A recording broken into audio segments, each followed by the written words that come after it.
आज मंगलवार के दिन है, व्रत है। हम पूजा करने जा रहे हैं।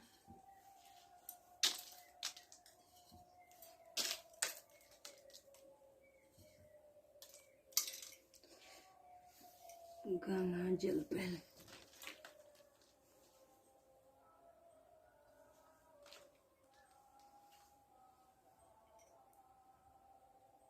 सबसे पहले श्री गणेश भगवान को चंदन लगाएंगे, लक्ष्मी माता को, श्री हनुमान जी को और श्री रामचंद्र भगवान को, विष्णु भगवान को, सभी देवी देवता को हम चंदन लगा देंगे।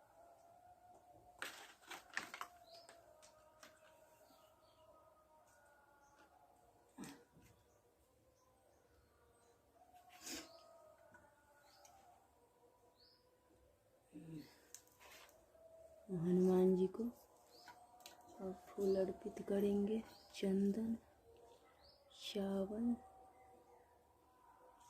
और सब भगवान को अर्पित करेंगे।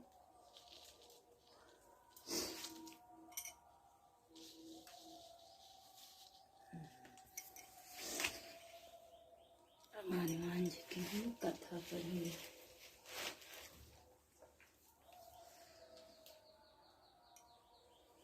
हनुमान जी, आपके चरणों में कोटि कोटि प्रणाम करता हूँ। आज मेरा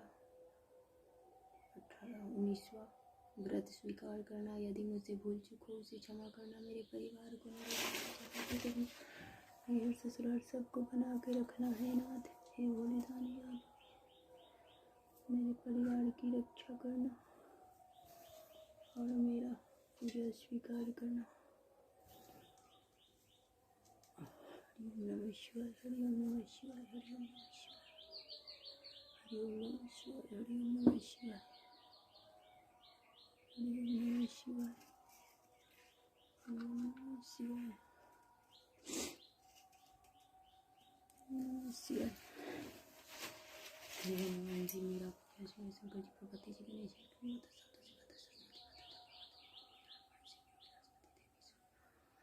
सभी देवी देवताओं के चरणों में कोटि कोटि प्रणाम करता हूँ। मेरा प्रणाम स्वीकार करना। मुझे जो भी भूल चूक हो उसे क्षमा करना। मेरे परिवार, मेरे बाल बच्चा, पति परमेश्वर हनुमान जो मैं व्रत करता हूँ और सब पूरा करना, मेरी हर मनोकामना पूर्ण करना है नाथ। आपके चरणों में कोटि कोटि प्रणाम करता हूँ और मैं आपका कथा पढ़ने जा रही हूँ। मेरा कथा स्वीकार करना है नाथ।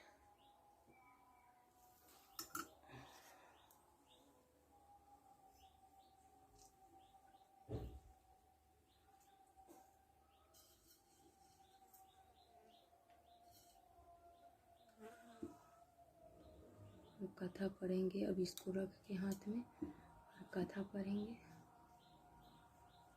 अपना भी हम कथा पढ़ेंगे। इसमें 1 रुपया रखेंगे, जल रखेंगे और कथा पढ़ेंगे।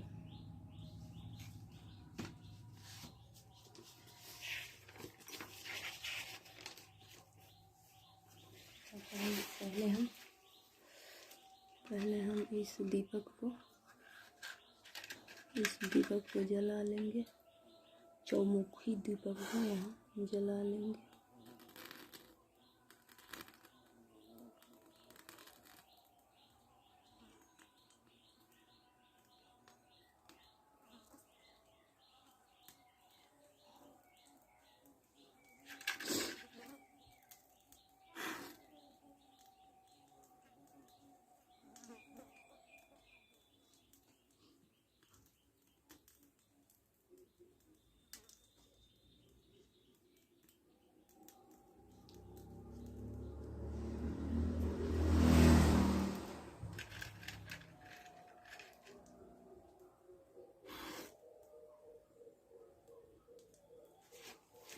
अब हम कथा पढ़ेंगे हनुमान जी की।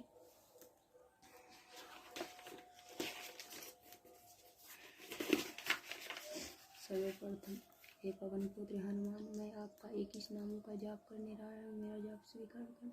मंगल भूमि पुत्र ऋण हरता धन पर ईशिरासन महाकाय सर्व कमार्थ साधक लोहित लोहिताक्ष संग्रामों कृपा कर धर्म कुज भौम भूमिज भूमि नंदर अंगारक यम सर्वरोग पहाड़क वृष्टि करता पाप हरता सर्व फलदाता है कौन पुत्र मेरा एक हिस्सा स्वीकार करना।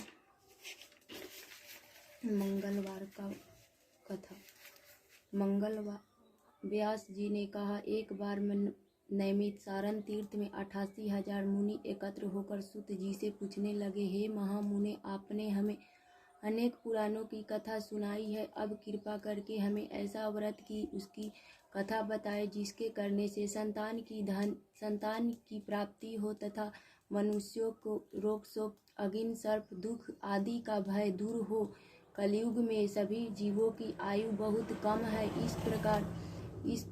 इस पर यदि उन्हें रोग चिंता के कष्ट लगे रहेंगे तो फिर वे श्री हरि के चरणों में अपना ध्यान कैसे लगा सकेंगे। श्री सूत जी ने कहा, हे मुनियों, आपने लोक कल्याण के लिए बहुत उत्तम बात पूछी है। एक बार युधिष्ठिर ने भगवान श्री कृष्ण से लोक कल्याण के लिए यही प्रश्न किया था। भगवान श्री कृष्ण और युधिष्ठिर का संवाद मैं आपके सामने कहता हूँ, ध्यान देकर सुने। एक बार हस्तिनापुर की राजसभा में योगी राज श्री कृष्ण बैठे हुए थे। तब युधिष्ठिर ने भगवान श्री कृष्ण से प्रश्न किया, हे प्रभु नंदन नंद गोविंद, आपने मुझे अनेक कथाएं सुनाई है, आज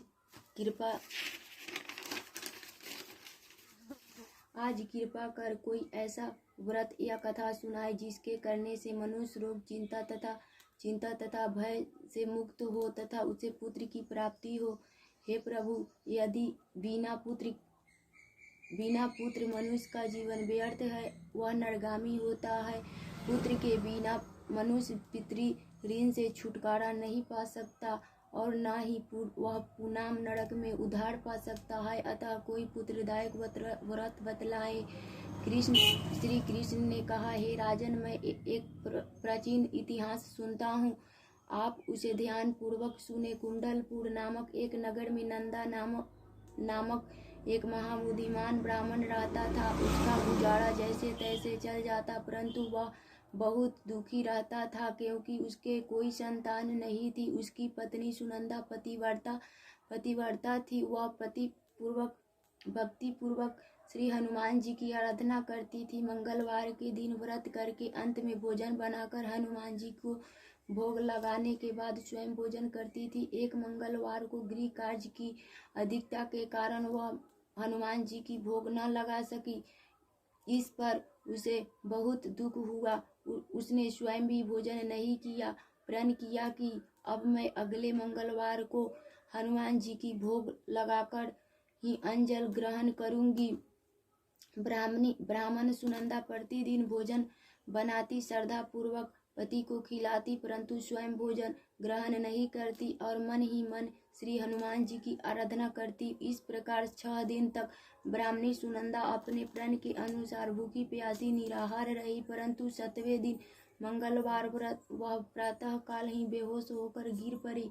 सुनंदा की इस असीम भक्ति के श्री हनुमान जी बहुत प्रसन्न हुए और उसके प्रमुख प्रकट होकर बोले, सुनंदा अपने तेरी भक्ति से मैं बहुत प्रसन्न हूँ, तू वर मांग। सुनंदा अपने आराध्य देव श्री हनुमान जी को अपने समक्ष पाकर आनंद से विह्वल हो उसके चरणों में गिर पड़ी और कहा, हे प्रभु, मेरे कोई संतान नहीं है, कृपा करके मुझे संतान प्रदान करे। श्री हनुमान जी ने कहा, तेरी इच्छा पूर्ण होगी।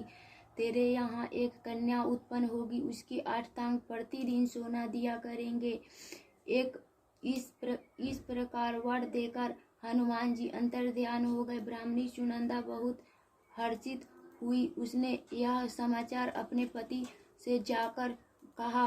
ब्राह्मण देव कन्या का वरदान सुनकर कुछ दुखी हुए, परंतु सोना मिलने की बात सुनी तो बहुत प्रसन्न हुए। विचार किया कि ऐसा कन्या के साथ मेरी निर्धनता भी समाप्त हो जाएगी। श्री हनुमान जी की कृपा से वह ब्राह्मणी गर्भवती हुई और 10वें महीने में उसने एक सुंदर कन्या को जन्म दिया। यह कन्या अपने पिता के घर में ठीक उसी तरह से बढ़ने लगी जिस प्रकार शुक्ल पक्ष के चंद्रमा बढ़ता है। दिन ब्राह्मण ने उस बालिका का नामकरण संस्कार कराया। उसके कुल पुरोहित ने उस बालिका का नाम रत्नबाला रखा। इस कन्या के पूर्व जन्म पति प्रतिदिन बहुत सा सोना देता था। उस सोने से नंदा ब्राह्मण बहुत धनवान हो गया। ब्राह्मणी सुनंदा भी अभी बहुत अभिमानिनी हो गई। समय बीतने के साथ रत्नबाला 10 वर्ष की हो चुकी थी। एक दिन सुनंदा ने नंदा ब्राह्मण से कहा, हमारी पुत्री रत्नबाला विवाह योग हो गई है, अतः कोई सुंदर तथा योग वर देखकर उसका विवाह कर दे। यह सुनकर नंदा ब्राह्मण बोला, अभी तो रत्नबाला बहुत छोटी है,